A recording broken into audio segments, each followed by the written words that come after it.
will move on to, I'll probably take Lilo off the screen. And actually, we don't have a, Julie, you don't have one, right? No, sorry about that. So, City of South Dakota, West by Northwest by Midwest, Environmental Perceptions, Commercial Agriculture, and 20th Century Prairie and Plains Regionalism. And then Bob will offer comments on these papers as well. And so without further ado, I'll turn it over to Julie.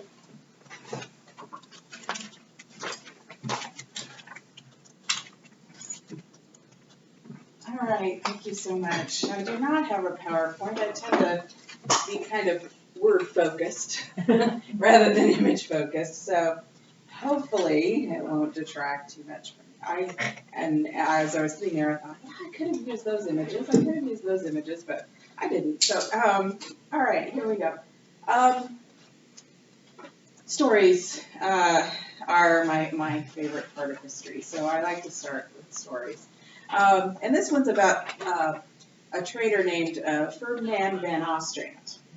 Difficult name for me to pronounce, but he was a New York native and 19th century Western trading agent, and he hated the Great Plains wind.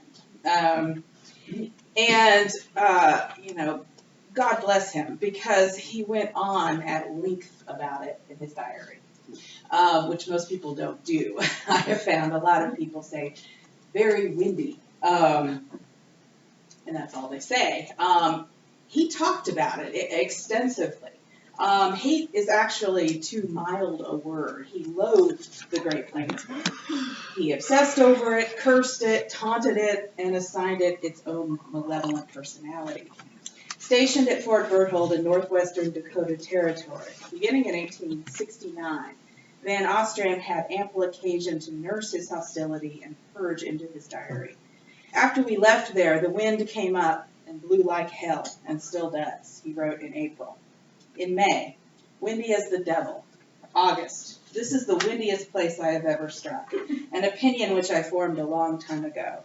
September, the wind has blown spitefully all day. October, since about 10 a.m., the wind has blown fearfully, and the dust has choked and blinded everyone. Tonight is dark and tempestuous.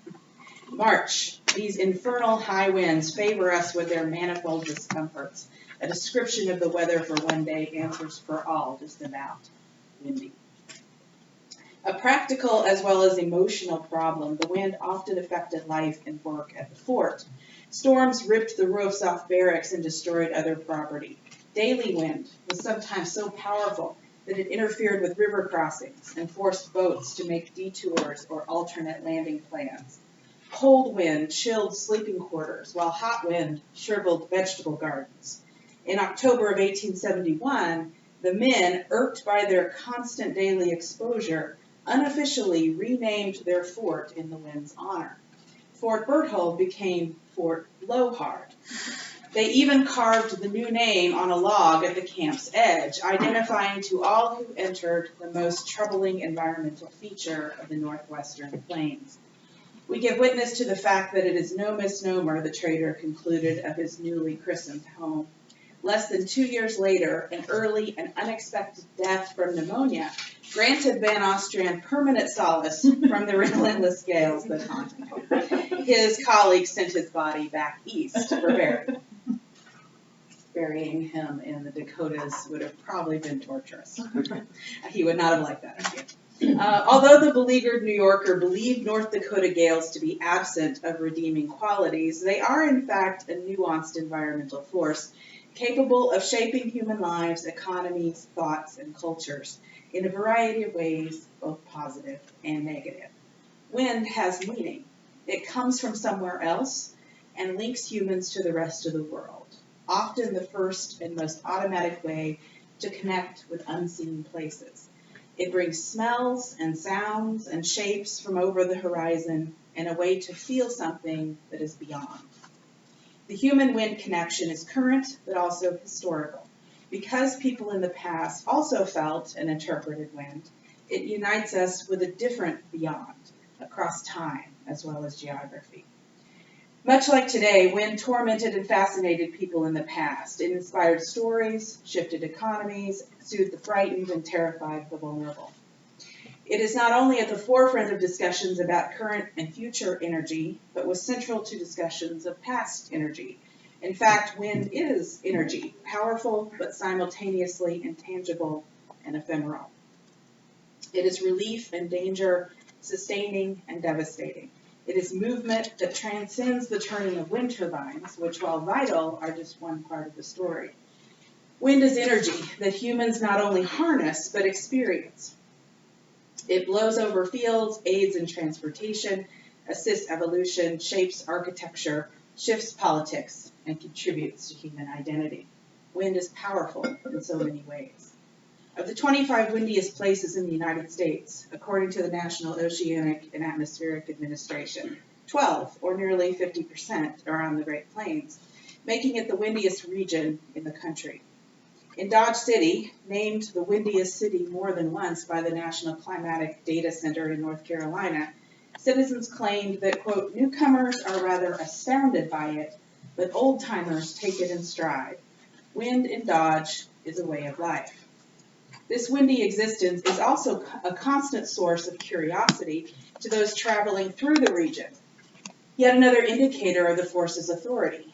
Visitors notice the Great Plains wind. In August of 2012, a blogger did a study of words associated with each of the 50 states. Using Google, she tracked the top 4 most common words searched when linked with individual state names. Windy was the #1 word associated with Kansas, Montana, South Dakota, and Wyoming. It ranked #2 in Oklahoma, Nebraska, and Minnesota, #3 in New Mexico and North Dakota. Of the states that touch the grassland, only in Colorado, Texas, and Iowa did windy not make the top 4. Perhaps even more significant, the term made the top 4 in 9 out of 12 Great Plains states, core or peripheral, but nowhere else. Windy did not make the top 4 search terms in any other state outside the region. According to these results, Google users associate wind with the Great Plains just as heavily as NOAA and the old-timers of Dodge City. On July 6th of 2013, Ree Drummond, popular blogger and native Oklahoman, sent a brief observation to her followers via Twitter. Oklahoma is windy, times 1,000. All this wind has great potential as a source of sustainable energy, and historians who have worked on wind have focused on the technological ins and outs, as well as the controversy over and benefits of wind power. But the human-wind connection stretches back long before the area became home to the largest regional concentration of wind turbines in the country. A shared history means that regional identity and the value of place are inexorably tied to wind. The wider social history of wind and its deep meaning for Great Plains peoples, as well as the land, has received little attention from historians. The current discussion of wind energy and the potential of the Great Plains as a resource is incomplete without context. An examination of wind's social history is an important way to connect the Plains environment and its future with its past. While native peoples, long familiar with the region's wind, included it in religion and lore, newcomer settlers of the mid-19th century also realized the ubiquitous presence and strength of the force quite early. A treeless, relatively uniform landscape, the Plains is a near-perfect wind environment, hosting powerful straight-line, blistering hot, numbingly cold, dusty, and tornadic winds, as well as daily winds, so prominent that wagon travelers in the 1840s got incongruously seasick in present-day Nebraska, the result of a rolling ocean of grass, the infinite moving as one. Riding into Dakota in 1878, W.E. Lovejoy's first impression of the territory was not its vastness nor its agricultural potential, but was of the wind, which he noted was a fierce northwest zephyr that seemed in an awful hurry to get out of the country. In 1855, the editor of the Kansas Herald of Freedom observed that the only objection we have found to the climate in Kansas thus far is the heavy winds. The winds might blow in Pennsylvania and Ohio, too, the editor continued, but in Kansas it occurs oftener and is longer protracted.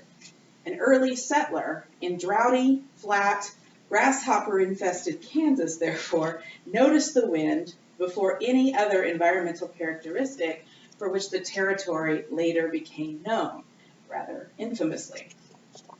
After 2 more months' experience, the editor was ready to confess that we have felt more inconvenience from the wind and dust since our arrival in Kansas than from any other source. Settlers who could not handle the inconvenience or find ways to deal with it will go out of the territory complaining it is the worst climate they ever knew. Along with Lovejoy's astonishment, the Kansas editor's irritation, and Van Ostran's anger, the blowing inspired other emotions. The dime novel publisher Erastus Beadle, on an adventure trip to the Central Plains, thought the wind unsettling. He wrote a letter to his children telling them he was truly on the wild prairie where the wind blows a hurricane and shakes this frail cottonwood building, creeping into every crevice, rattling my paper as I write. In 1855, a Kansas Territory booster admitted feeling lonely as he lay in his bed listening to the sound of the wind outside his cabin. Mary Dick of Hamilton County, Kansas, in a Dust Bowl diary that features wind or its rare and therefore notable absence in nearly every entry, assigned emotion not to herself but to the sound of the blow. Wind howled today. It sounded very sad, she wrote in June of 1937. Still other writers found pleasure or even comfort from the wind's sound. A newspaper writer fondly called the wind a musician at birth that finds a crevice in a window, sighs over it, and goes up and down the scale upon it. Writers publishing beyond newspapers, Twitter, and their own letters and diaries have used the wind to tell their stories about the Great Plains. Willa Cather in My Antonia perfectly captured the relentlessness and majesty of the Nebraska wind sound. In spring, the wind shook the doors and windows impatiently, then swept on again, singing through the big spaces, while in winter it moaned over the prairie. While singing, moaning wind served as a long-term agent of erosion on rock and dirt, witnessed by Mary Dick during the Dust Bowl, Cather focused instead on its temporary and more beautiful visual effect. All about us, the snow was crusted in shallow terraces, with tracings like ripple marks at the edges, she wrote, curly waves that were the actual impression of the stinging lash of the wind. On a landscape that observers frequently describe as empty, the wind made its mark, a force so influential that it imprints itself into the landscape in both fleeting and enduring mediums. Cather, a Nebraska native, knew Great Plains wind and incorporated it into her work.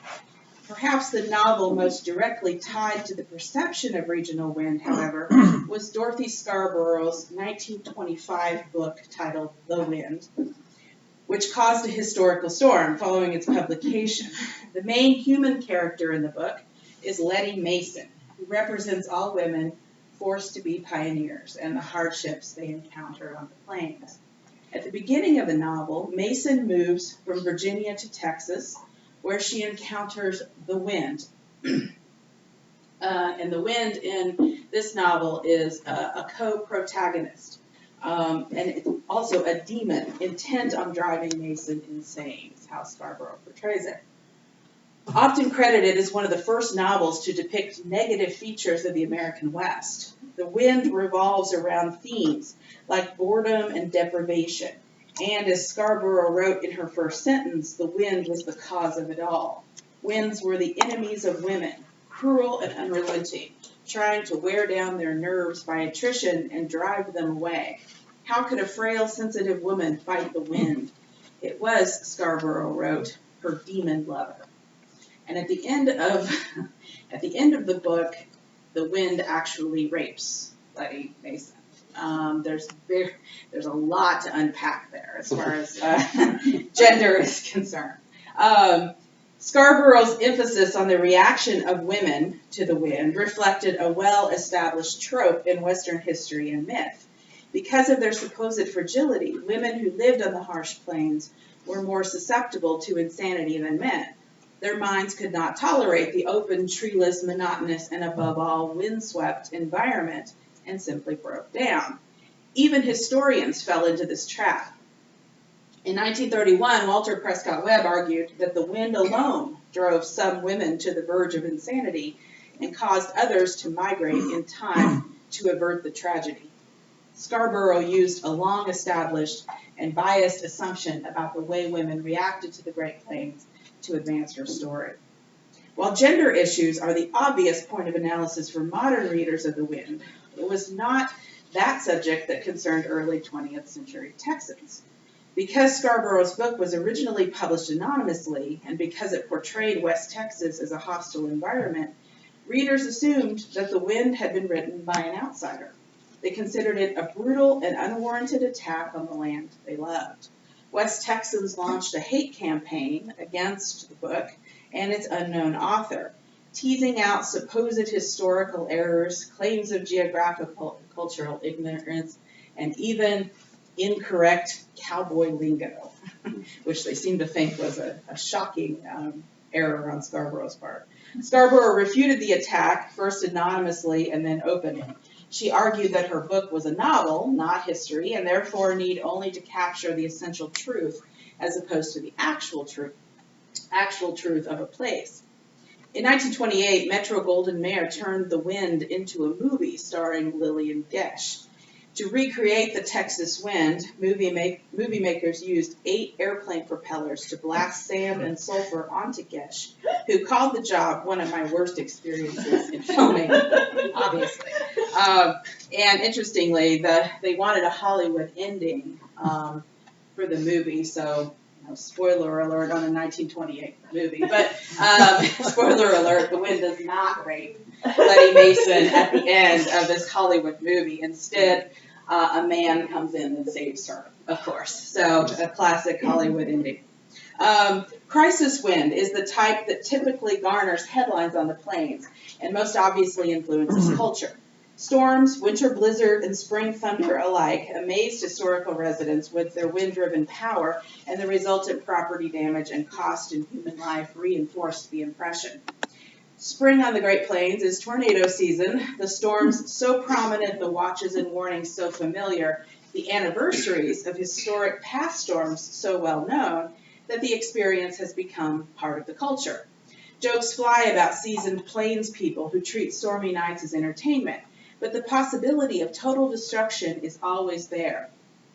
The unimaginable, yet possible, fueling the nervous energy and the laughs. The tornado predicted for Sheridan today fails to materialize, so we live on, joked Edith Clark of Wyoming in 1913.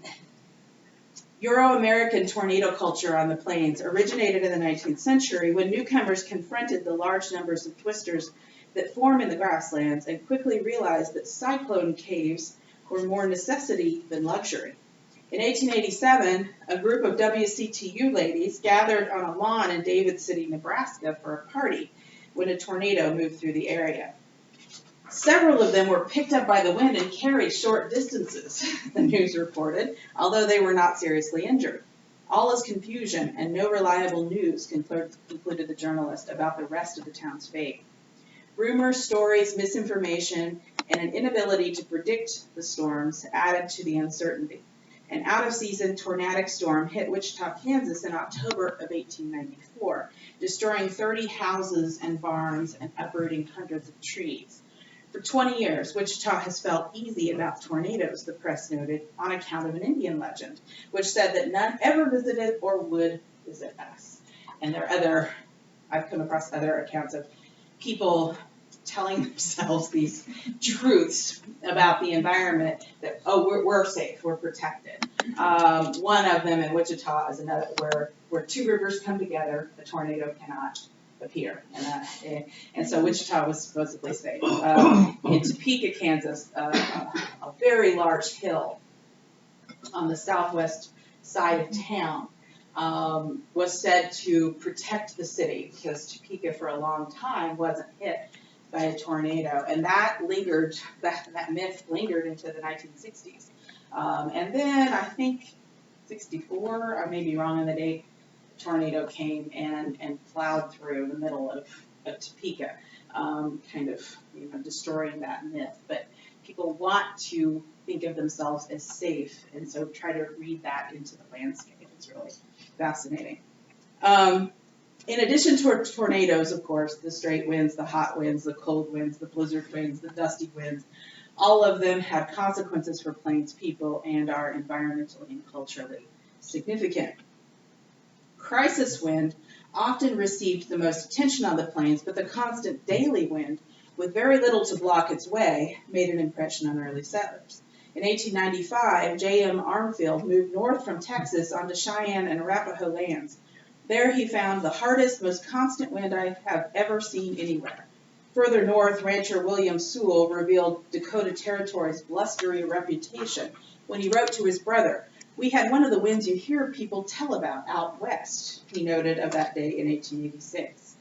The eternal winds might chip away at a person's good humor, or it might augment it as soon as that person accepted perpetual wind as a fact of life.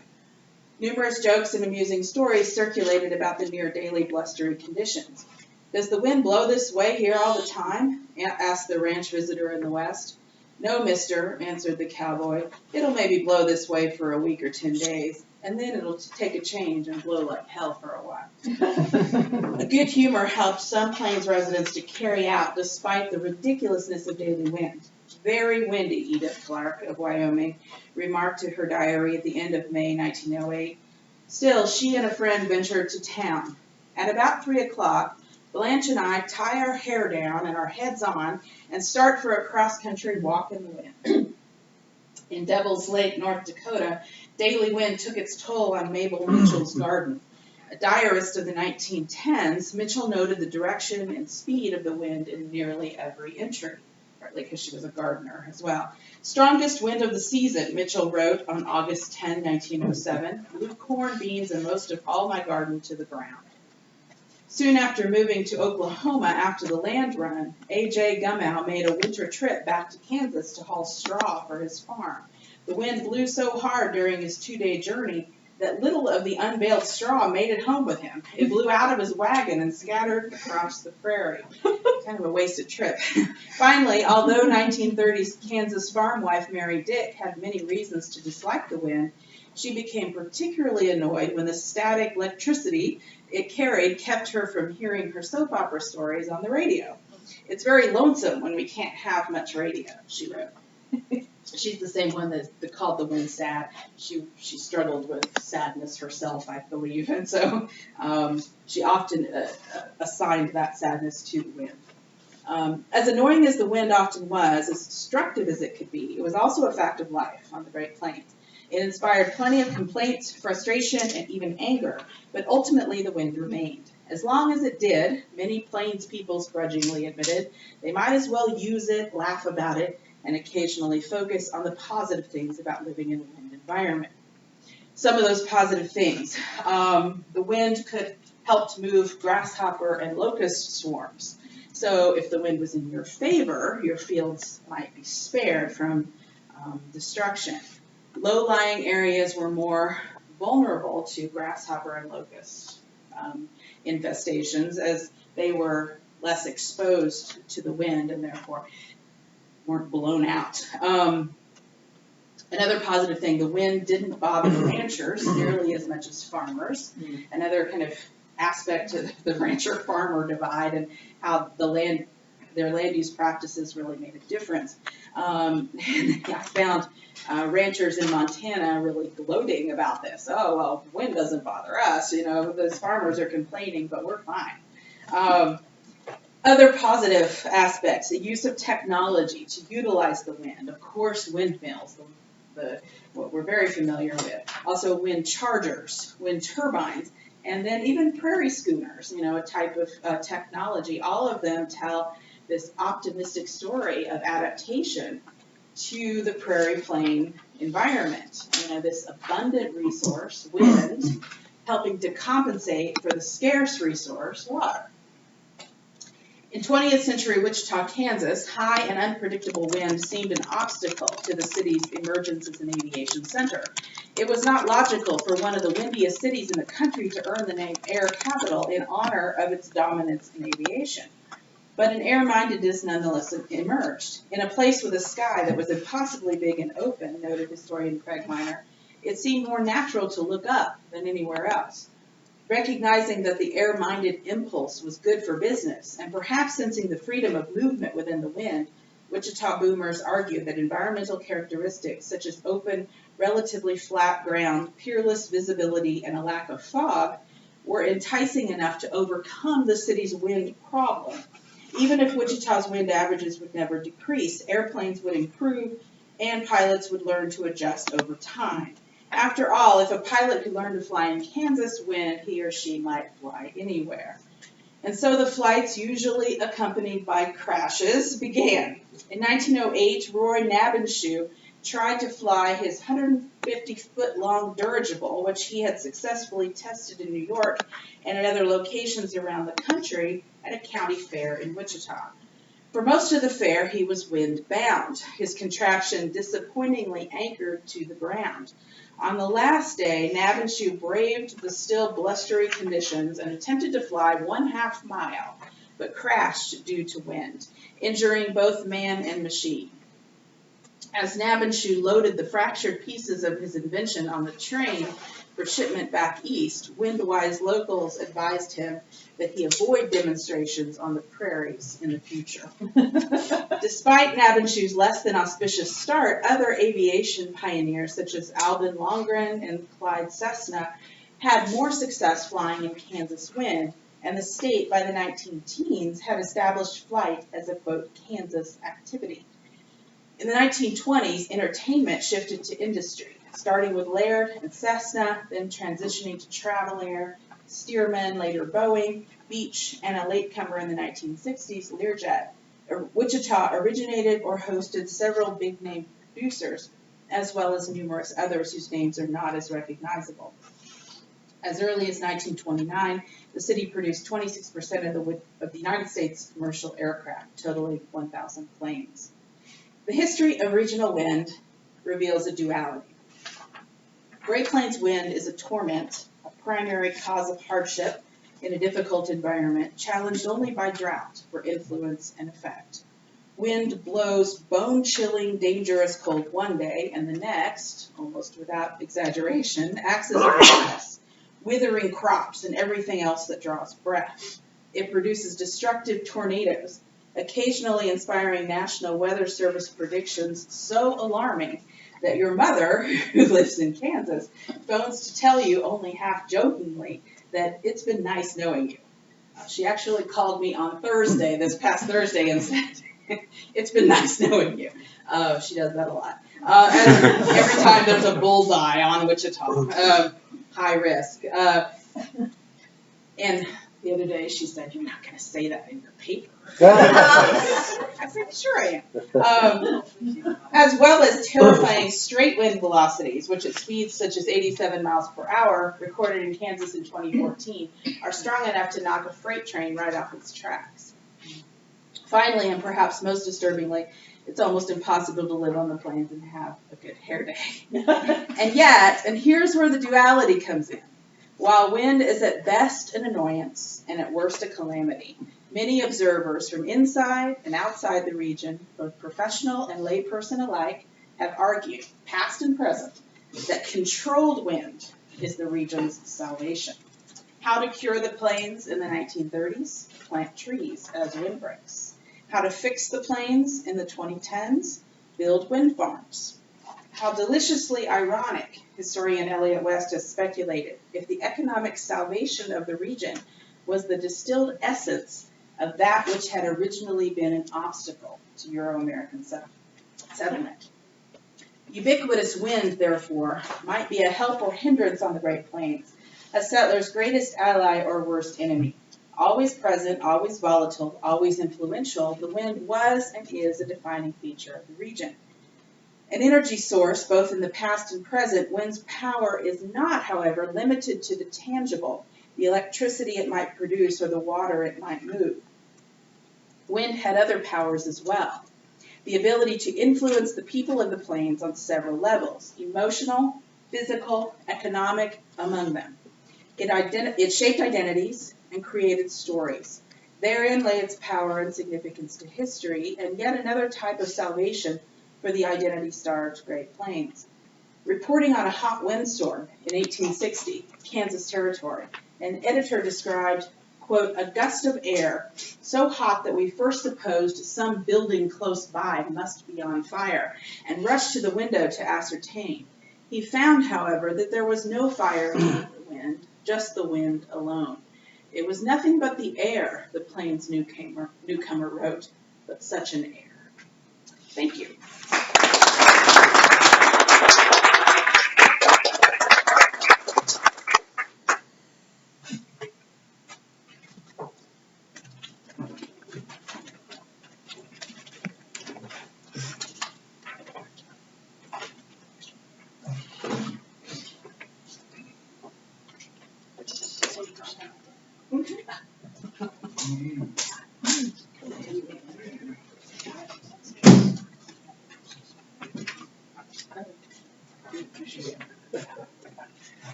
Well, hello, everyone. I just wanted to add something to our discussion of interdisciplinary,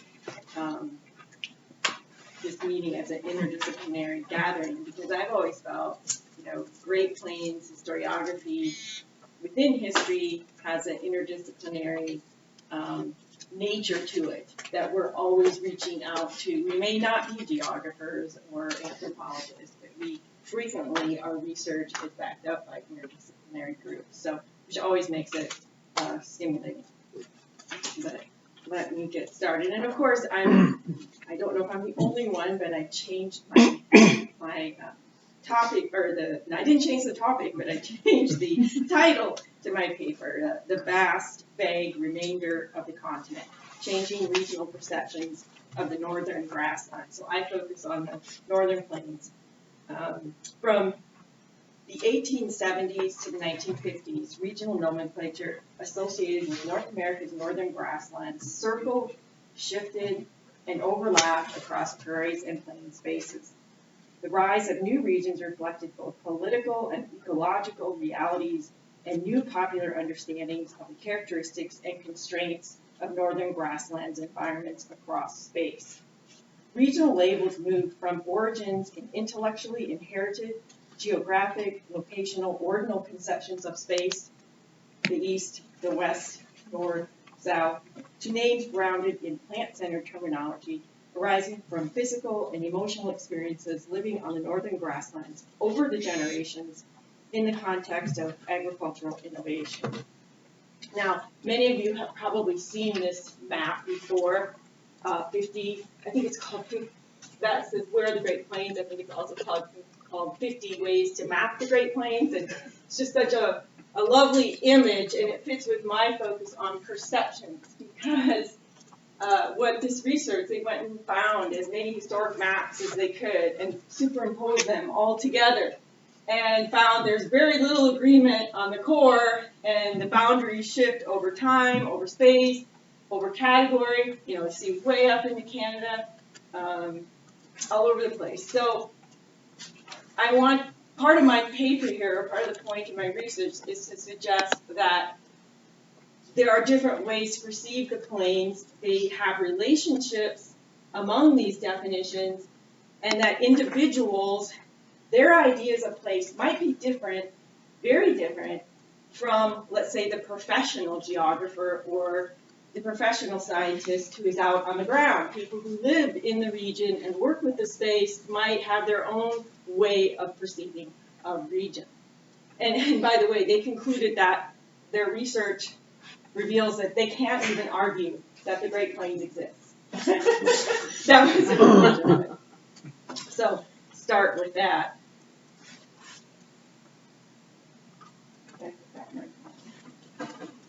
You have an alligator. No, this is not like, oh. Thank you.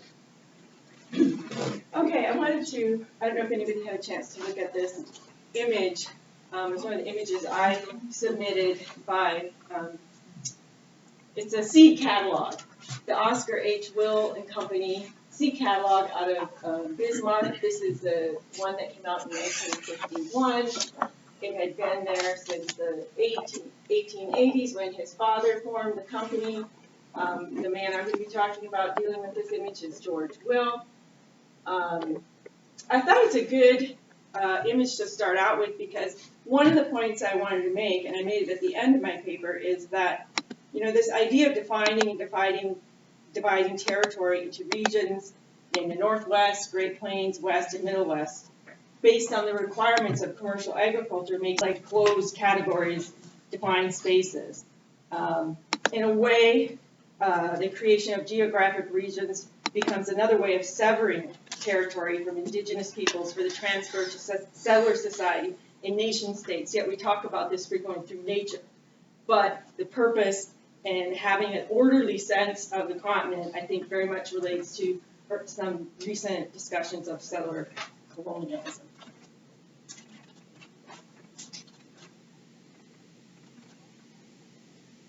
And I also like this image because this man, George Will, that I'm going to be talking about, worked very closely with Native women and had a friend of his do paintings of women that they put on the covers of their seed catalogs from 1930 through, this is what, 1951. Yet you also have the insets on the bottom. They're growing hybrid seed. Will is always experimenting with seeds, some native seeds, some non-native seed, and trying to hybridize what's going to be the best so that we can stay and produce in the northern plains. And then the little inset, which is a little harder to see, the covered wagon with the family and the woman holding the baby, that's the settler colonial coming in and their vision for agriculture. So it's a really complex cover, and he's a really complex man that I'm going to be talking about. And I just chose two people to discuss today with the time limitations. I'm looking at a whole host of people who lived everywhere from South and North Dakota to Montana to Alberta, Saskatchewan, Manitoba. And in this part of my project, I'm looking at how did they individually come up with their regional identity? What did they call themselves, even when they weren't thinking consciously about this? In fact, I like the unconscious references. And just to give you a little sense, George Will died and was born and died in Bismarck. He went to Harvard, kind of unusual, got his BA degree there, and his training there really put him on this path.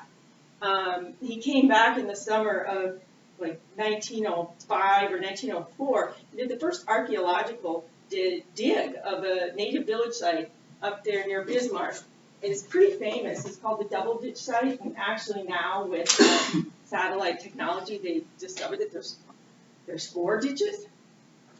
And one of the wonderful things the North Dakota legislature did this year was pass $1 million to help keep it restored. So that's a positive thing for North Dakota. Other things that are going on up there, maybe not.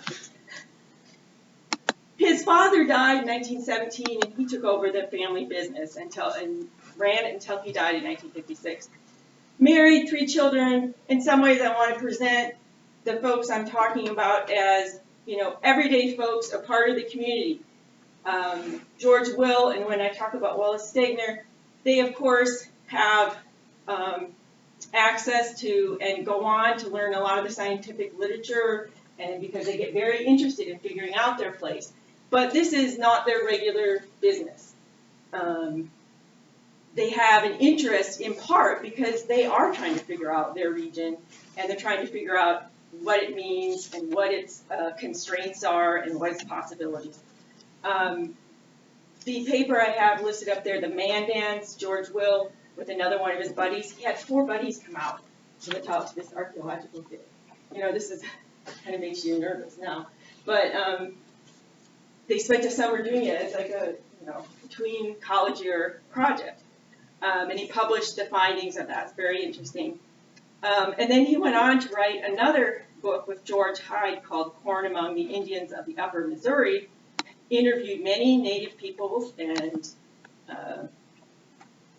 and worked with, he was sort of the northern source for them. And then finally, another major text that I look at for George Will is Corn for the Northwest. And this is a book he wrote himself as a practical manual for farmers because he wanted them to start growing corn, and he thought that the use of native corn could be the answer to settler society staying on the northern plains.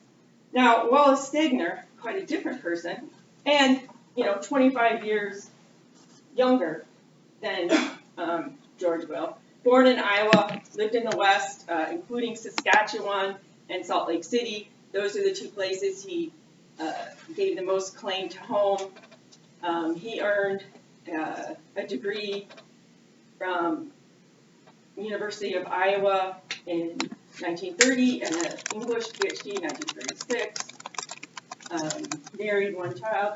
The text that I use, anybody heard of Wallace Stegner and his big prizes?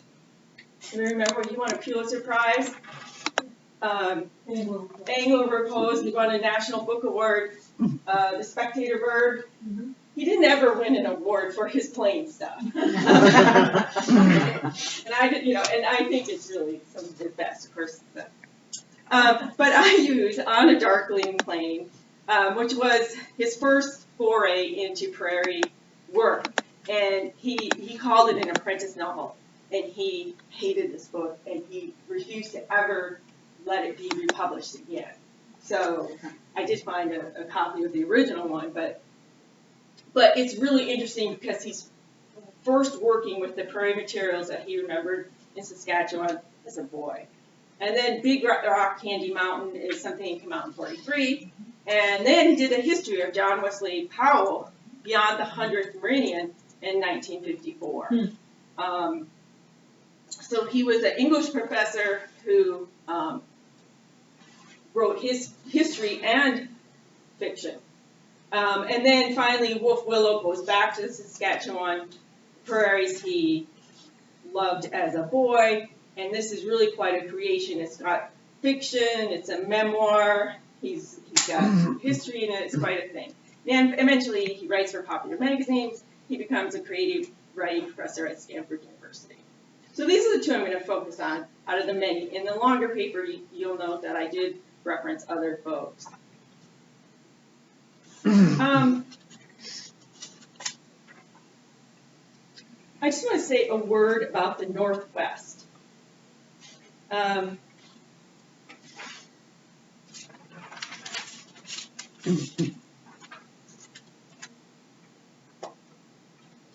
George Will's regional identity shifted from the thinking of the northern grasslands as one transborder, transnational Northwest to the Great Plains, a northern location on the continent. A freeze factor was as important to him as aridity or rainfall, although the 1930s caused his ideas to shift allegiance from the Northwest to the Great Plains. His regional conception shifted as he learned science and of the science of his times and worked gaining experience in the ground with native grasslands, native corn seed, and new hybrid seeds and plants. He lived through many droughts and accepted drought as an uncertain but cyclical aspect of northern grasslands environment generally.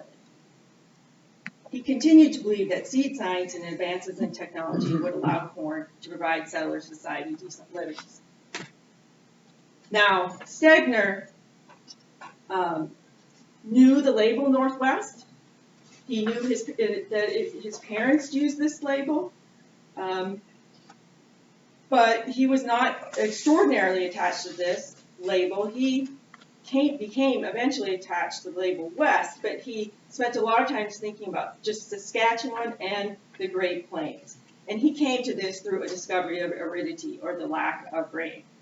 But he ultimately placed Saskatchewan and his Great Plains, his more western Great Plains, in the West, which also allowed him to recognize a Midwest, everything east of those lines. And he really came about this through attention to the physical senses, to what he felt when he was in the region.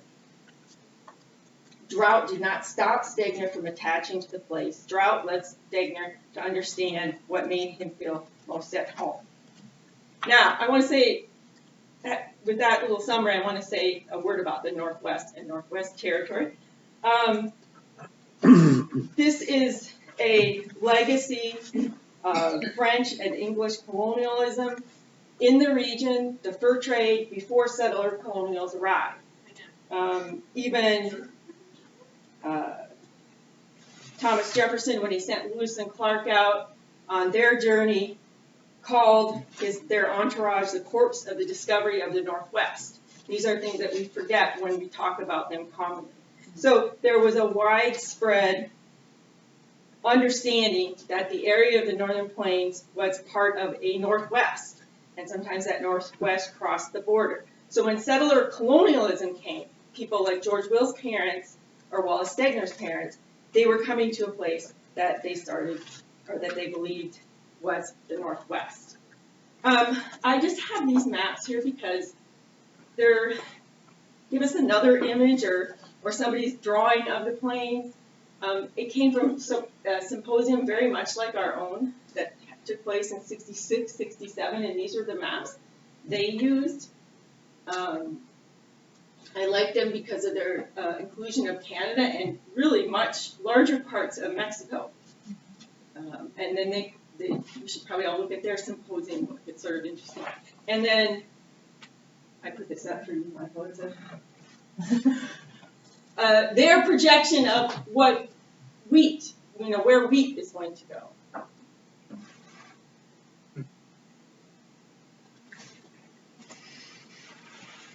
Here's another image, just quickly, produced by a book in 1966. What's sort of interesting about this, many things, but you see the area soil and surface features that were promising for raising crops. And so you see in the northern there, all the way over into Minnesota, you see quite a bit of the area being where at this point, as late as 1966, they think agricultural can thrive in a broad area that's not really limited by the aridity lines of the 98th meridian or 100th meridian. The other interesting line, which is hard to see because this is so big, busy, but there's squigglies going on in there, and they chart the isopath line of the number of frost-free days. So once again, a northern consideration that is not just the 20-inch rainfall, but how many frost-free days you have in the area. This was Webb's base map for the Great Plains. You probably all have seen it. I just thought it would be fun to show it. But his original insight, was treeless or grass. He concentrated on treelessness. And while we draw a lot of divisions today between tall and short and western or middle prairies, the eastern prairies, to people who first saw it, were very uncertain when they saw it, and they thought because there was no trees, it was unproductive. So this sense that the lack of productivity falls on the western side of the grasslands and not on the eastern side is a little bit, it has a history there. And so at one point, just the fact that it was treeless confounded everybody, and the whole place was suspect for agriculture. Just another web map where he's trying to make everything the plains, I think, as he liked to do. This was a map that I liked because it showed various ways people were trying to get at the eastern limits here of a line. So there's more than one way to do this. Soil, rain, grass. And they each professional would come up with something slightly different. Okay, I'm just going to hold it there for a second.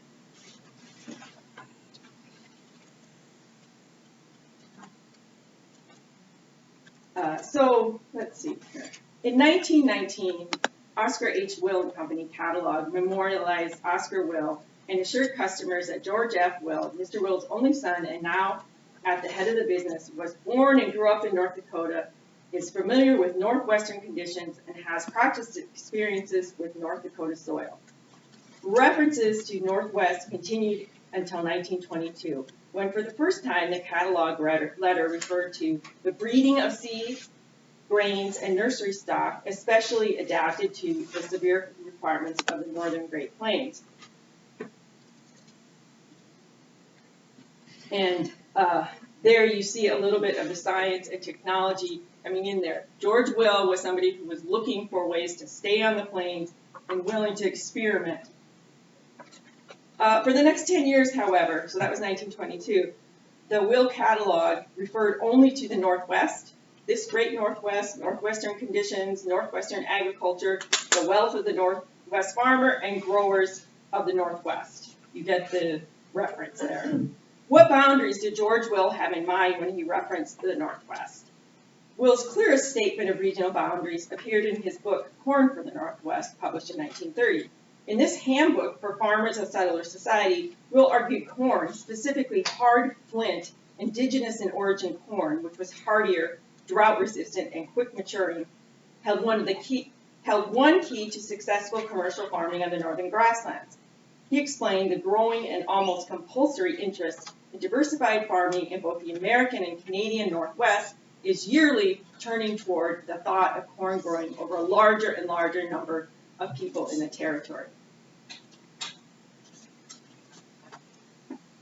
The northern location of would-be agricultural lands and settler colonial towns in the cold Northwest most concerned Will and his customers, rather than that east-west division.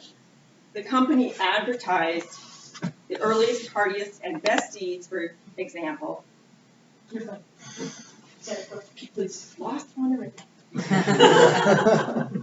That's okay. I'm good.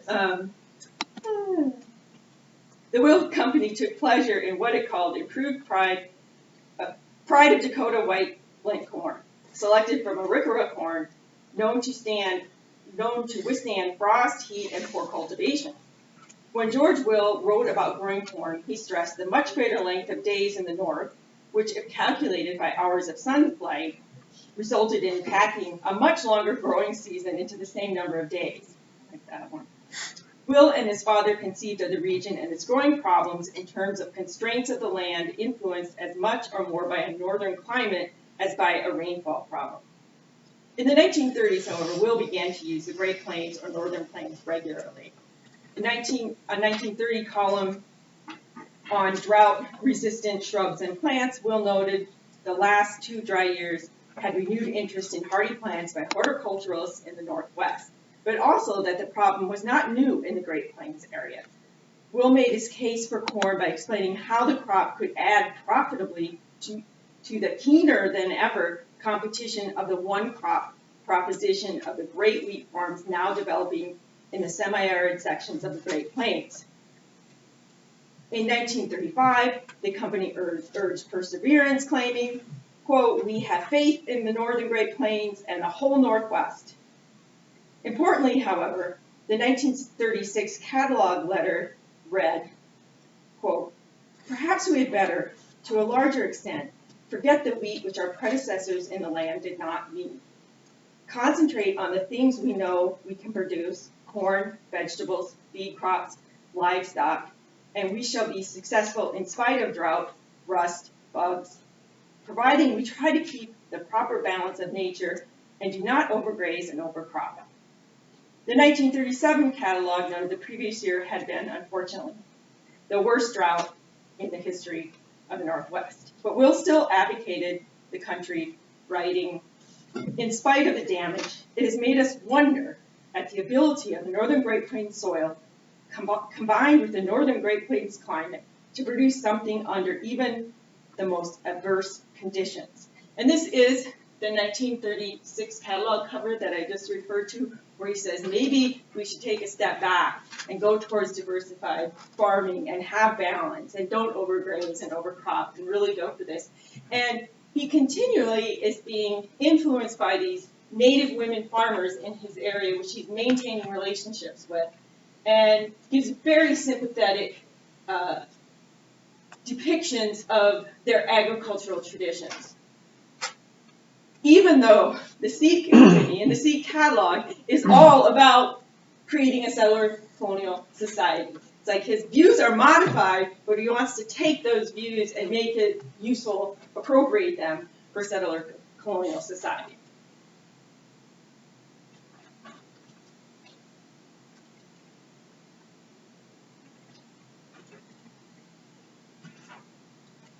If one believes, as it appeared Will did, drought recurred on the northern grasslands in a routine but uncertain cycle, diversification and long-term planning for times of crop failure would need to become part of a new general rural culture. All Will had to do was reflect on his 1917 Corn Among the Indians to understand what he said then. Although that entire crops rarely failed altogether, the Mandans planned for scarcity by drying and storing food and seed. The Northwest hunted up fur trade culture. Now you can all go and fire alarm. Not a fire alarm. It's the wind. It's construction. It's construction. We're gonna probably have to. Apparently, they might have been able to do construction landscapes with the safety crops. Okay. Okay. Sorry.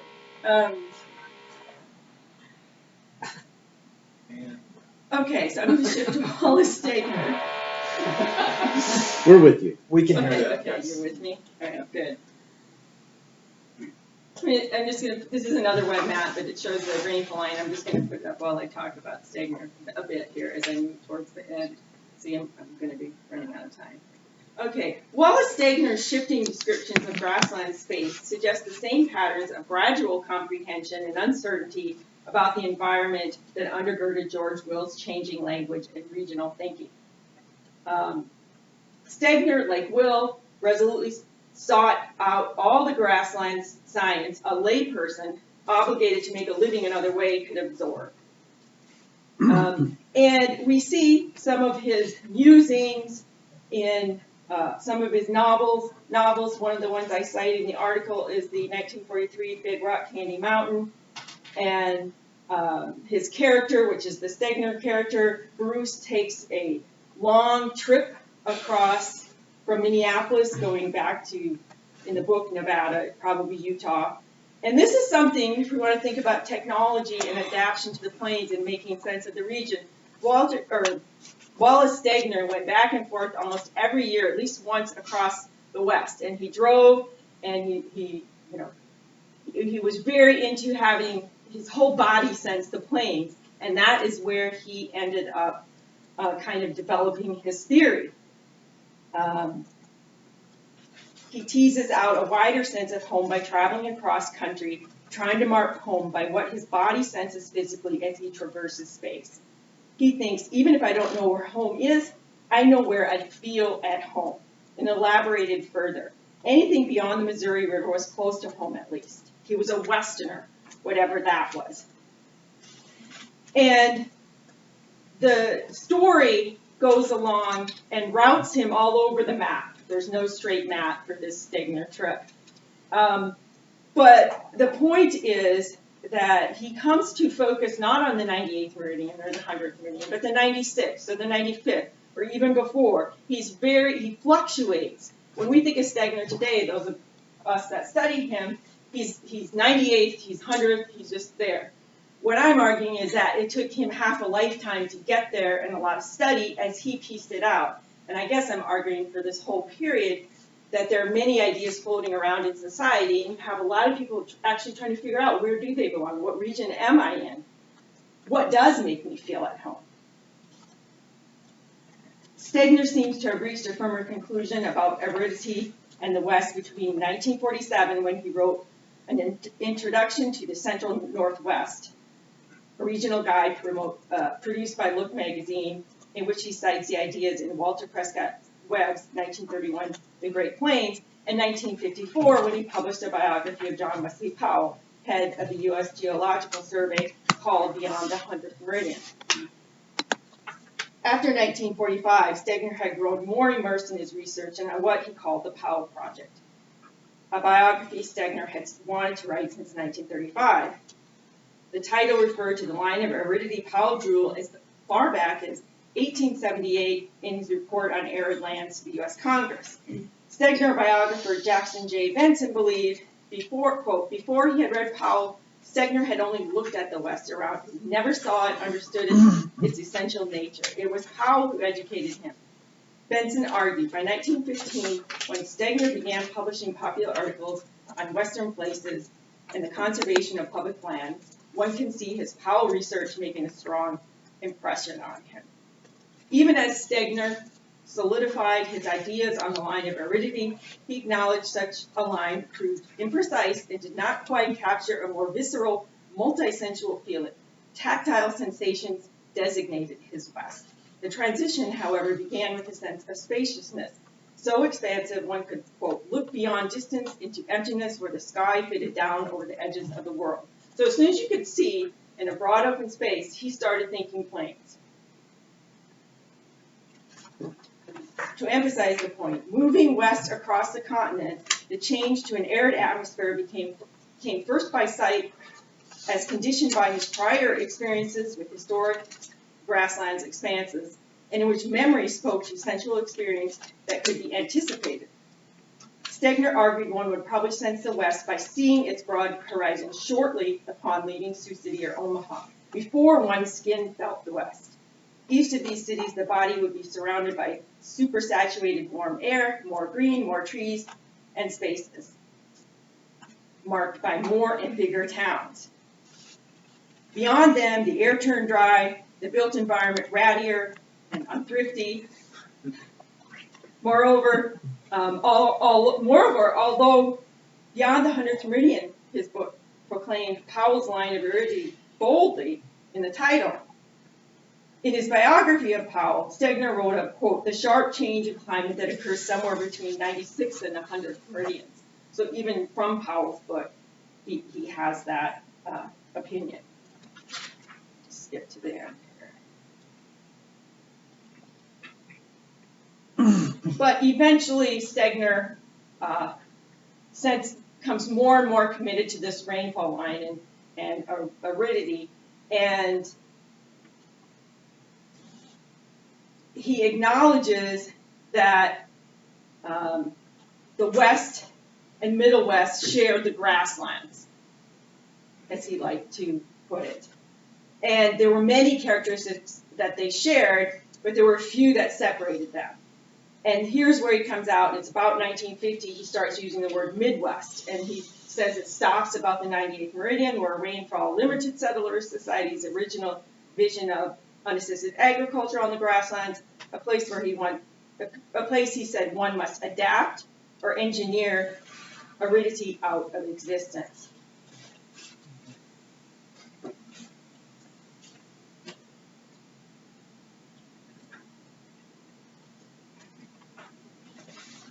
In the middle of the 20th century, people of the northern grasslands shifted away from identification with the Northwest.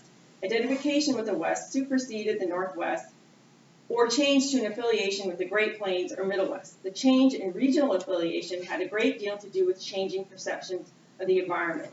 To the extent commercial agriculture of the Corn Belt eliminated native tall grasslands, many northern grassland settler societies identified more easily, if not always, with the Middle West. Their sense of place, how they touched the land, had changed. They were not raised with tall grass prairies anymore. This was not a failure. This was successful implantation of settler colonial agriculture. Any grasslands area located in a reliably humid, well-watered area hosted first half of the 20th century cultural capacity to join an emergent Middle West, which is still just emerging at this time. The plains proper, or the western areas, however, asserted more boldly against Corn Belt agricultural ideas of settler society. Increasing knowledge about the semi-aridity of the plains proper created growing cultural space for its location in the West. This shift signaled success in agricultural adaptation too. The turn to wheat and diversified farming with corn, wheat, and feed crops that George Will advocated created a new form of distinctly Western agriculture set up to systematically endure most droughts. You had to have reserves, you had to have surpluses, just as native farmers did.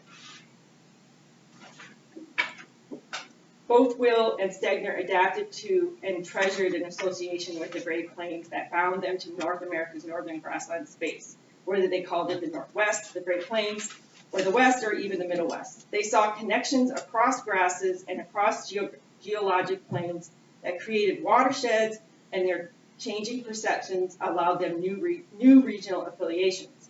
Such new language used over time with shifting frequencies found wider acceptance in the general population to suggest that Will and Stegner were two among many whose regional identities shifted as environmental perceptions and as actual land shifted over time. Thank you.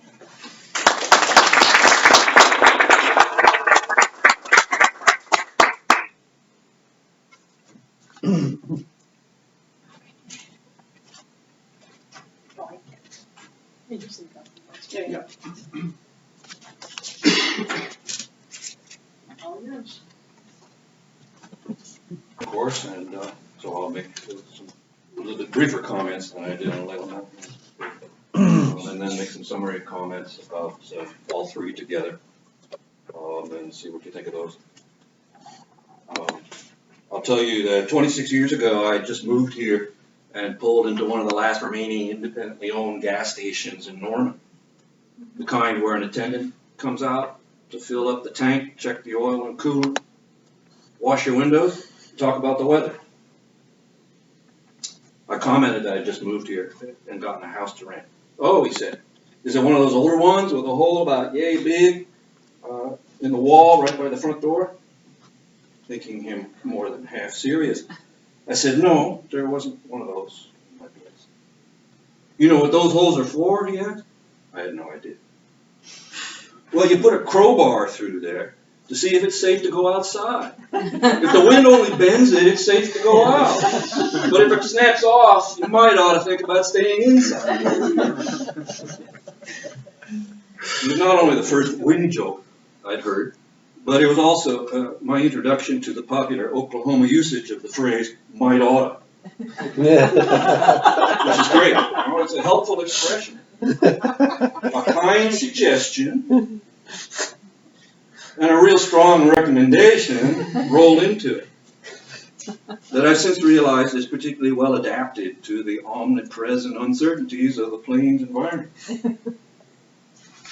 In Julie Courtwright's paper, we get a tantalizing glimpse at part of a book she's working on, devoted to a social history of wind on the Great Plains. After hearing and reading the paper, there's no way we can avoid the fact that there, here too, is a central theme of the region. Wind is actually, and appropriately, quote, a nuanced environmental force on the Great Plains, with many more attributes than we might have otherwise considered. It's easy to classify them as positive and negative, but indeed wind is far more nuanced than that.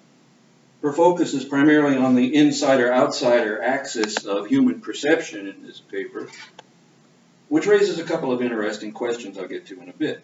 Among the positive aspects of the wind, there are the grasshoppers who seem to mind it and cattle who apparently don't. Of course, its ability to generate electricity through wind chargers, windmills, turbines, and so on. There's the foundation of the aviation industry in places like Wichita, and the spectacles of entertainment with the daredevil aviation performances that I read about. Most interesting to me is its use as a metaphorical device in the service of promoting, or around here we say booming, and inspiring a sense of freedom. He mentions this in the paper. I don't recall it in the presentation here, but maybe I missed it. Wind invoking a sense of freedom. a feeling of cutting loose, that's my phrase, from being tied down in the east. But I better not get too windy here. I'm trying. In some, of course, there is a duality in wind, and of course it's seen by some today as part of the economic salvation of the Great Plains and life there. And I found her paper included with great little bits, like the one about the old sod houses being the best dwellings for wind protection. This contrasts with the negative we typically, or at least I typically, assign to such homes as dark, worm infested, and bug infested, and, well, damp and sodden. It brings smells, sounds, and helps us feel something beyond. I immediately thought of the record of Dust Bowl residents who knew that black rollers came from the Dakotas, brown from Oklahoma, red from Texas, and yellow from Kansas. Wind is definitely energy, as Courtwright points out, and both a relief and a danger, sustaining and devastating, as she says. And this concept of crisis wind was new to me, and I liked what she had to say about that very much. I admit I was surprised to read on page 8 that Willa Cather was native to Nebraska. She wasn't, I thought, but then was she? Born and raised for a few years in far northern Virginia, Frederick County to be exact, she moved to Nebraska at age 9. But it's through her keen powers of observation, thinking, and writing that we may typically think of her as native Nebraska, a woman of the plains. So, the question arises to me, are her ideas of the wind those of a plains native? Or those of an Easterner, shaken, but fascinated by its impact? Similarly, does Dorothy Scarborough's birth and upbringing entirely within the bounds of Texas, I gather she moved around family, make a difference in her deployment of the trope of insanity and fragility of women under the wind's insistence? There's more, for we read and we heard that citizens of Dodge City claim that newcomers are astounded by wind, but old-timers take it in stride. So it's this insider-outsider business. And I became focused on this difference while reading the paper. There's a broader question here that bugs a lot of cultural geographers. And here it is. How long does it take to become native to a place? Perhaps for the Great Plains, there is at least one answer. It's when you stop talking and thinking and obsessing about the wind and have adapted to life with it and within it in a mindful but mostly unreflective, perhaps, manner. A corollary may be, as Courtwright notes on page 15, when your sense of humor is augmented, not destroyed. Wind is certainly a humbling force, and thus perhaps a factor in leading some observers to note that the Great Plains is the last region in the U.S. we might expect to find braggarts, blowhards, and bloviators. One can take this kind of reasoning too far, of course, attempting, for example, to account for the supposed taciturnity of plains people by referring to the weather and to what the Lakota termed the wideness of the world. Finally, I think the widespread absence of verticality should be recognized here. There's so little to block and channel the wind. And this is part of what Julie Courtwright means when, in a footnote, she mentioned that contemporary windmill skeptics don't like how those towers, quote, disrupt a place that depends on openness, space, long horizons to maintain its regional character. Now there's a point that needs emphasis, I think. Regional identity. Although a shared history of wind is certainly a thread that runs throughout this fine paper. The Great Plains, after all, is supposed to be open spacious and horizontal, even if it's not always so. That's regional identity for you, somewhat illusory. And this connects nicely to Molly Rosen's paper, because she too is concerned with regional identity. As the premier historical geographer of the Great Plains, David Wishart noted in the introduction to the Encyclopedia of the Great Plains, quote, "No region is a discrete entity, and the authoritative lines on a map belie the reality of transitions and gradations on the ground." And indeed, I was very pleasantly surprised to see the map reproduces there in the beginning of the encyclopedia with the 50 different boundaries of the Great Plains. But then he goes on in the introduction to the Encyclopedia of the Great Plains to point to declare that we need a single unified boundary for the encyclopedia anyway, and he goes on for 7 long paragraphs, I encourage you to reread them, about defending this unified boundary of the Great Plains for the purposes of the encyclopedia. David's a great geographer, and I feel like we'd all be prone to doing this kind of thing. Well, I'm not really blaming him for doing it. But we see exposed what I call the geographer's fetish for regional boundaries. And we have Molly Rosen's entirely appropriate conclusion that it's all a lot of confusions and contradictions. Those are her words in the written version of the paper, and I totally agree. In her excellent paper, we see how academics like the geographers Baker and Fish, historians Webb, Mallon, Devoto, the ecologist Clements, they could not agree on the boundaries and characteristics of the Great Plains. To say nothing of how popular usage muddied the waters with the grasses. Northwest, Great Plains, West, Middle West, and so on, they're all abstractions serving, as she says, quote, requirements of commercial agriculture in the settler colonial mindset. In the end, Rosen provocatively, and I think correctly, sums it up. Creating such regions is just another way of severing territory from the indigenous populations and transferring it to settler society. True enough, I think. But as an aside, I did wonder why, in all of this material on the shifting identity of plains, was there no reference in the paper, at least in the written version, I don't think I heard it in the presentation, to the development of the distinctly Pacific Northwest in the 20th century. This would seem to have been an influence, I think, on the shift away from using Northwest as a term for the plain. And oddly enough, it really began on the ground, this development of a Pacific Northwest, at the turn of the 20th century with men like the timber baron Frederick Weyerhaeuser and railroad tycoon James J. Hill, both of whom cut their teeth on the resources of the old Northwest until those were largely depleted.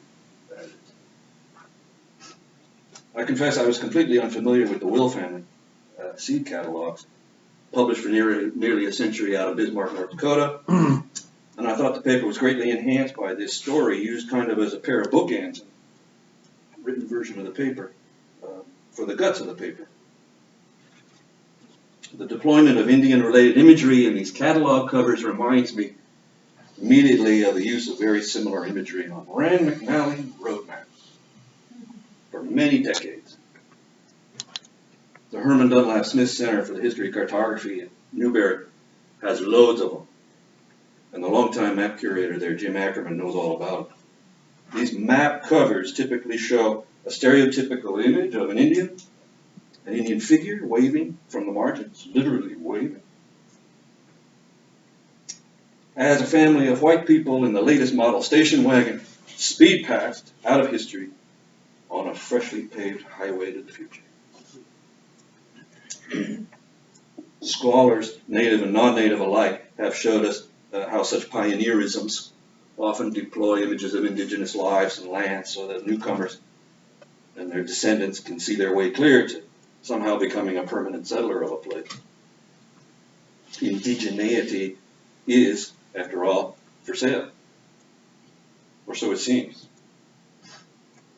But here, as Rosem shows us, the Will family even added to the collage their apparent affection for and belief in the fecundity of the hard white and yellow flint corns of the Mandan and Arikara. To say nothing of their development of hybrid corn varieties capitalizing on both the imagery and the food itself. To her credit, Rosem recognizes the appropriation here very clearly. How these images and products, in her terms, quote, abetted the agroecological transformation of the grass. We are then treated in the written paper to a long detour through Wallace Stegner and his ideas about Plains regional identity. The influential Stegner has been analyzed many times before, perhaps most recently in the Dakota writer Elizabeth Cook Lynn's book titled Why I Can't Read Wallace Stegner and Other Essays. But in Rosem's work, the focus is different than any other treatment I've seen before.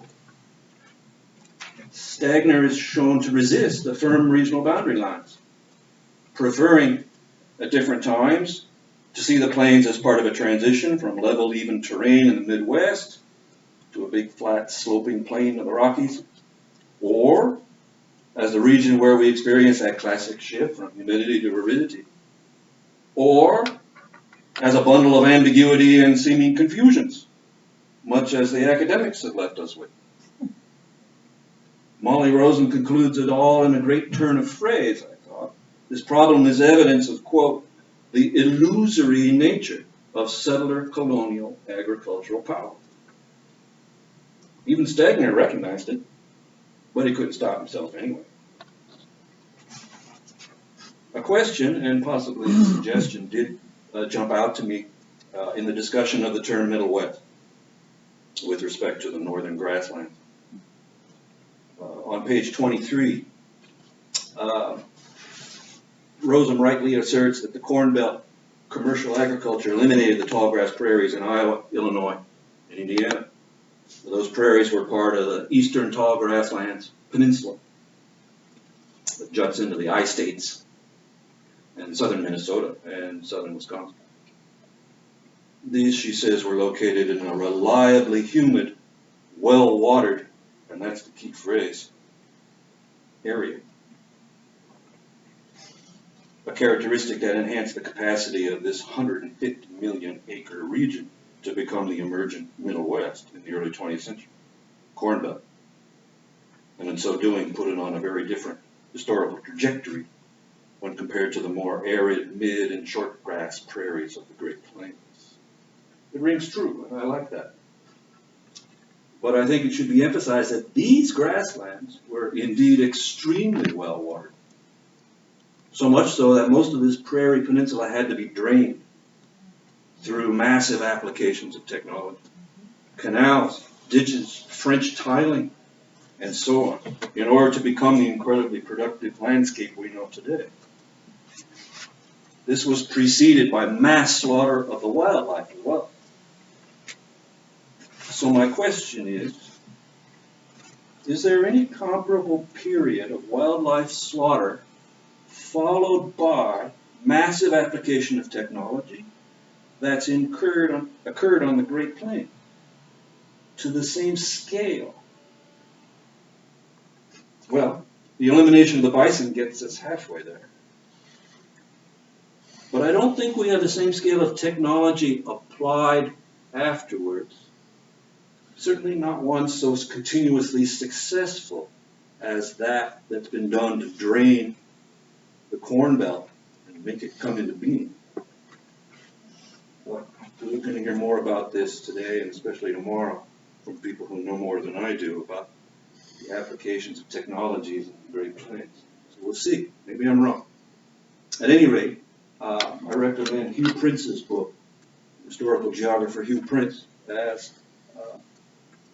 excellent study of the Prairie Peninsula. It's called Wetlands of the American Midwest, a historical geography of changing attitudes, 1998. As a coda to this commentary, I want to use another fine phrase of Rosen's and pose one final question. The Great Plains, she says on the second page of the paper, pushes back against settler colonialism. And so I wonder, out of all the regions in the U.S., is the Great Plains the one that's pushed back the hardest? To close, I have three features that came to mind pretty easily that unite the papers that we've heard this morning. There's, of course, more. These are just the ones that I came up with. Either directly or indirectly, all three papers we've heard ask, what does it mean to be indigenous to the Great Plains?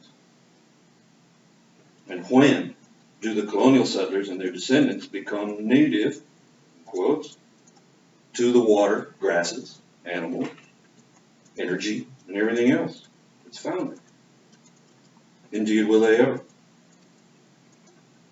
Perhaps a greater understanding of the plains in a synthetic or integrative sense is required, rather than its atomization into seemingly discrete categories like grass, animals, water, and energy. Second, all three papers, I thought, spoke to, in varying degrees, to some aspect of the long-standing industrialization.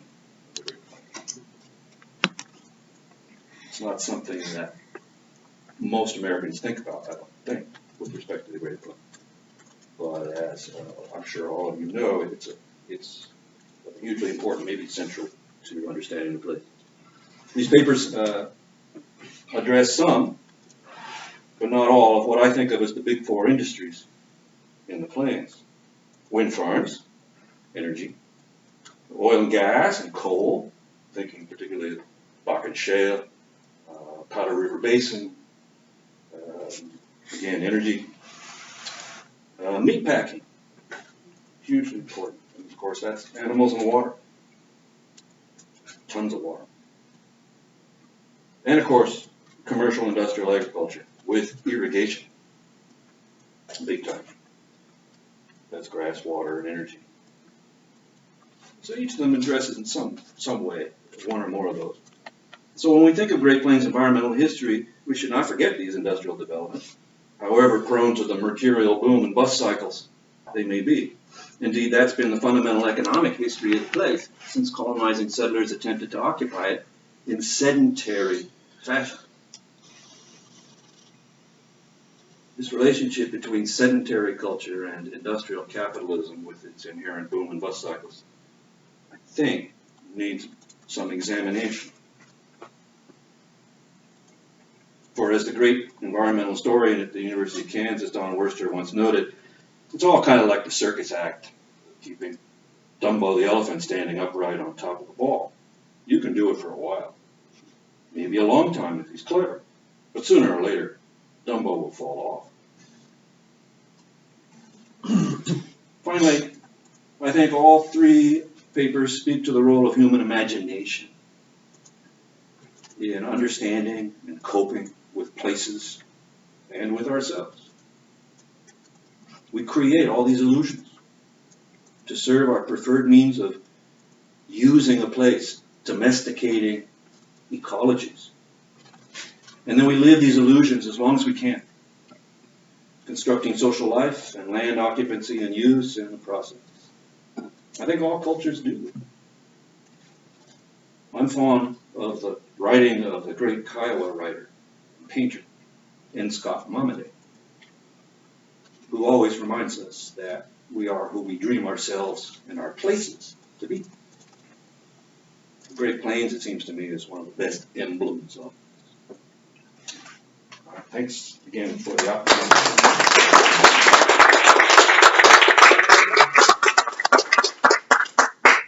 Geographer's got some game. Yeah. Definitely too. You want to write the introduction to this, by the way? All right, some questions for our authors and commentators. No. Questions, one for each of the author.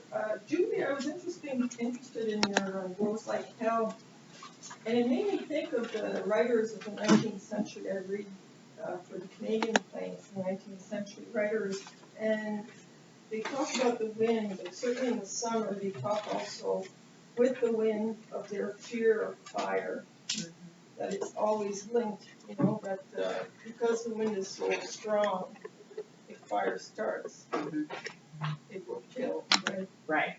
And Yes. I was wondering, you don't talk about the other dangers that come with the wind, whether blizzard and fire. Fire is actually how I came to this topic. When I was researching prairie fire for my dissertation and later book, the connection between the two is really the fundamental factor as far as wind-driven prairie fires were dangerous. Those that were not driven by a strong wind were easily manageable and, not as threatening to property or human life. And so, yeah, the connection there is very strong, and it will be in my book. Perhaps it needs to go in this chapter as well, because this is kind of an overview. Because prairie fire was with me for so long, I'm scared of connecting everything to it. And so I in an earlier version of this paper, it's in there. I don't think it's in the final version that I posted, but I was hesitant about emphasizing it too much because of that bias that I have. But I do think it's definitely a huge factor, and the connection between those two elemental forces is profound. And for Molly, I always found Steiner interesting. What I found interesting is, he talks about his formative years in Saskatchewan and his musings about the Great Plains. But if you go to East End, Saskatchewan, there's really a mountain in the plains, except it's hills. East End is the east end of the hills, right? Yeah, I've been there, and then Yeah. his homestead though was 40 miles Yeah, down on the Montana border. yeah, So I think he had that in mind. as much as East End. And he is a creative writer, so there's a lot of mixing around in his work. But it's also a boy's memories, that he goes back and reinforces in the 50s. But as a boy, a homestead land and all the exploration and all the discovery of plants and insects, that seems much larger. So I think sometimes we have to look at his writing through the memories of a boy and then construct it further. But yeah, he and I think he would have a larger conception, I guess, in my opinion, that the Cypress Hills, they were there, they were part of it, of a larger entity in which the Great Plains were connected. It's beautiful country. Yeah, it is. It's really, really beautiful. We haven't driven through Southwest Saskatchewan. You haven't. Philip and then Jeff. Yeah, I have a quick comment and a question for Julie. Thank you, I really loved your paper, and I know we have limited time here. So my comment is about your idea of wind as freedom. And I think there's two additional things that you could, maybe go from there. And one is, as, in some ways I think your paper is the social history of wind energy, or wind writ large, but then it's also, kind of a precursor to understanding the development of wind energy, wind turbines today. And so one of that freedom is freedom from fossil fuels, but it's also the freedom to farm. So wind turbines being placed on farms now are a huge source of income for farmers, and it helps them withstand the boom and the bust of the agricultural economy. And most farmers cannot sustain themselves primarily on selling their crops. They need an additional source of income. So I thought that's something else that you could draw from contemporary wind turbines. And then the other question I had for you, and this links back to multiple papers that we've discussed today, is to what extent is wind the source of mobility, or to what extent should mobility be one of our defining and unifying topics for the Great Plains. You know, this is a space that's easy to move around, so the wind is moving easily. You know, you've talked about aircraft as having an interesting relationship to mobility, and maybe you could also, you know, the idea of fire moving quickly is part of it as well. And I didn't know if there was any, if you had come across any other attributes of mobility that you could link to the wind. Dust was pretty mobile. Yeah. Mark Fiji's work on weeds. Yes, absolutely, yeah. And it's interesting, I emphasize this, we talk about when I'm teaching the Great Plains class, we talk about mobility in all its shapes and forms, but I hadn't connected it exactly to this project, so thank you for that. But yeah, I think that's an important theme, and it links well with the idea of freedom, and that feeling of, you know, and again, I think that also is part of what distinguishes a Great Plains native, whether they were born there or not, from an outsider, is when you get into that space and you feel the wind and you feel it does feel like opportunity for mobility, rather than, oh my God, I'm in all this space and it's overwhelming me, that kind of thing. So there's a lot to tease out there, I think, with these concepts of freedom and mobility, and so that's something I need to think about more time a lot. So thank you for the idea. John?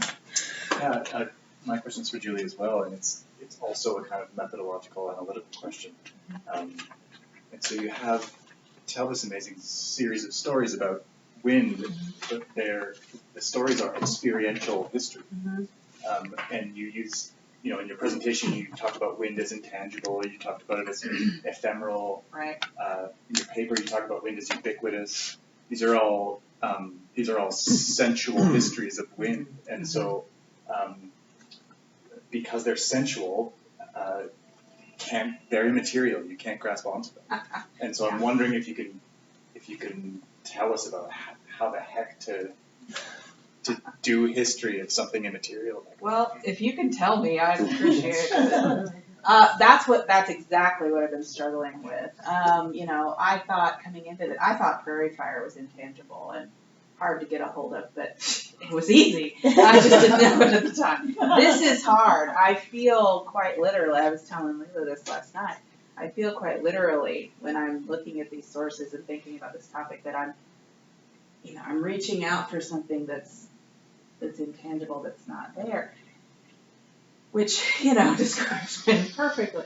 But it's there but not there. And so figuring out how to frame this is one of my big struggles right now. That, and also that the sources are so fragmented because people mention wind on every page of their diary, but they'll say windy, you know, and that's it. And so how do you piece all that together, and how do you bring these themes together? You know, I haven't figured it out yet. But the sensual part of it, yeah, that really interests me a lot. And I think, you know, again, the focus on energy is important, but there's this other aspect that I think has been completely ignored, and I want to bring that to light. But yeah, I don't know, you know, if anyone has suggestions, or it is. One of the things, Robert mentioned crisis wind. I did come up with that idea of, you know, categorizing it in different ways, and linking different, you know, a hot wind that destroys a crop, and a tornadic wind, and a blizzard. You know, they're different in a lot of ways, but they're also, you know, part of this crisis mentality, this danger of living on the planet. So linking those in some way is part of what I'm trying to do, and then separating that from your daily win, your daily experience. And so, yeah, other than that, I'm still working on how to frame this I thing. have a suggestion. Great. Well, from John's question, it seems to be that what you need to theorize is the experience of when. Uh-huh. That's pretty much like phenomenology. And there is a book that may help you a lot. It's written by an English archaeologist. And Christopher Tilley, Tilley, and it's about the phenomenology of place. Okay. And that can give you perhaps a few pathways to begin to think about how would you, organize, pathways for how would you like to organize those experiences. Mhm. Okay. Because that is precisely what he wrote it in 1994. He was thinking about, we were all in archaeology and anthropology transitioning into I think it was 1994, isn't it? Yeah, I'm not sure of the date, but Okay. we're all transitioning from, into a more geographic landscape perspective. And the place name, and the issue of landscape assemblages and stuff. I think that, theorizing experience, it's what phenomenology is about. And I just suggest you kind of delve into it a little bit to see if that is useful for you. Excellent. Thank you. To piggyback on that, you might consider the built environment, because I think it changes over time on planes, and hearing the wind from inside, a carpenter shack or a sod house is very different. The sounds that it makes, how if it's winter, how that relates to cold. So taking note of the built environment and things that would change the nature of things could also help you to change over time with Yeah. people's experiences of wind. Yeah. There's a modern story of I think it might be the South Dakota Historical Society, somewhere in South Dakota, that when the wind's coming a certain direction, they hear this whistling. And it's a very, there are different things that people hear and how they encounter it. So that's a very good soundscape. Exactly. Yeah. Michael, you had your hand up. Yeah, I have a question for each of the authors, and I think it piggybacks out of this conversation. The question about the wind paper is, how does wind change over time on the plains? And not just the perceptions of wind, not just the sensory history, but this question of wind as a material thing that we've been grappling with. What about the history of meteorology for dealing with that? In other words, how is wind categorized, understood scientifically? How is knowledge produced about wind? Okay. That might help you with the materiality part. Yeah. But that notion of change over time, so you have this insider-outsider setup, which is fantastic, but does that even change over time? And maybe the broader project, to give more time, more space to do that. Right. That was my question for you. And the question for you, Molly, was, as you note the Will's appropriation of literally indigenous corn and indigenous agricultural labor, it's not an accident that that's intensifying in the 30s, and I know we're supposed to be pushing back against the notion of crisis, ecological crisis in the 30s, like that takes us right back to where our leaders have suggested we're trying to get away from. But I think there's a search to bring the Corn Belt to that part of the world because the wheat growing complex that settler colonialism promised such prosperity around is completely harmful. And so there's an intensification of the appropriation around not just the possibilities for the seed company, but the possibilities for the entire region and all of the Euro-Americans that live there. There's something special about that. Let's take one final question. And the fact that also is the moment when the Northwest no longer works as a category. Right, It's and that's not- when you shift to the Great Plains. Yeah, it's not accidental. Let's take one final question from you. Again, sort of for both of you, and to follow up with what you're saying, is the indigenous populations and how things get viewed. It's really interesting to hear your paper, the names being dropped in your paper as an anthropologist. John Wesley Powell is not only a geographer, he's the head of the First Anthropological Institute. George Hyde is the editor of George Bent's Letters, which is the sort of ultimate historical.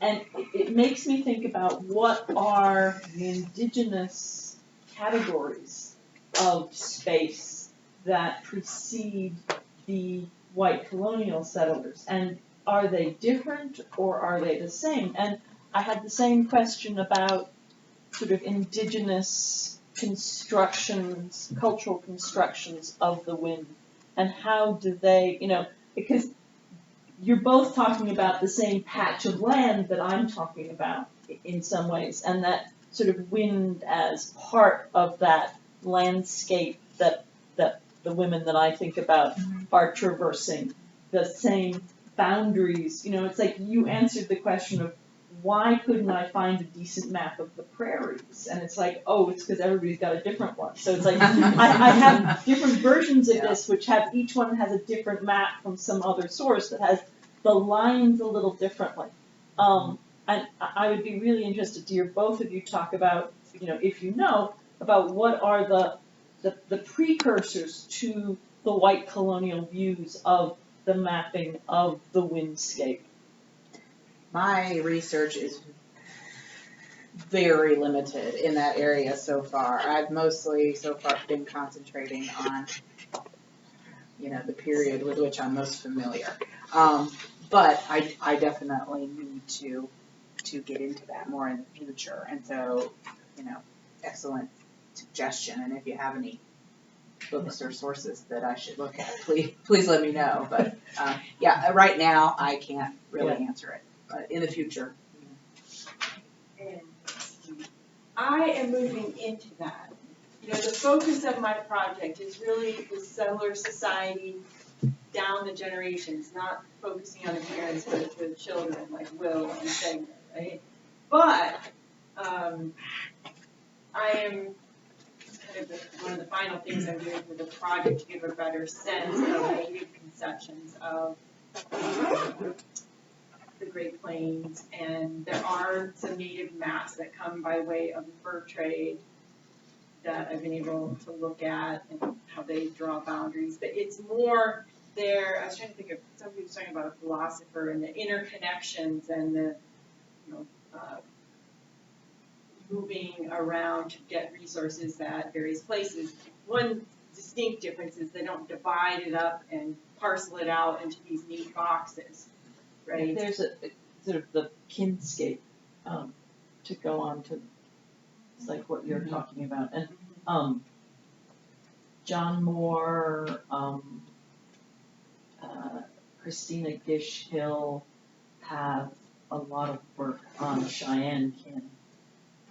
And so Christina Gish Hill's dissertation was on the split of the Northern Cheyenne and the Southern Cheyenne into the two reservations, and how the Northern Cheyenne worked really hard to get that Northern reservation, and how they had to use kin ties to make that land, to sort of physically own that landscape. It took a lot of negotiation with the kind of the white military establishment to get that piece of land, but how kinscapes differ from lines on the map. Sure.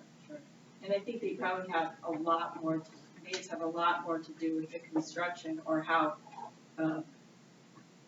European colonials informing that fur trade northwest, they got a lot of their geographic information from natives. And so they definitely have influenced the beginning conceptions. Yeah.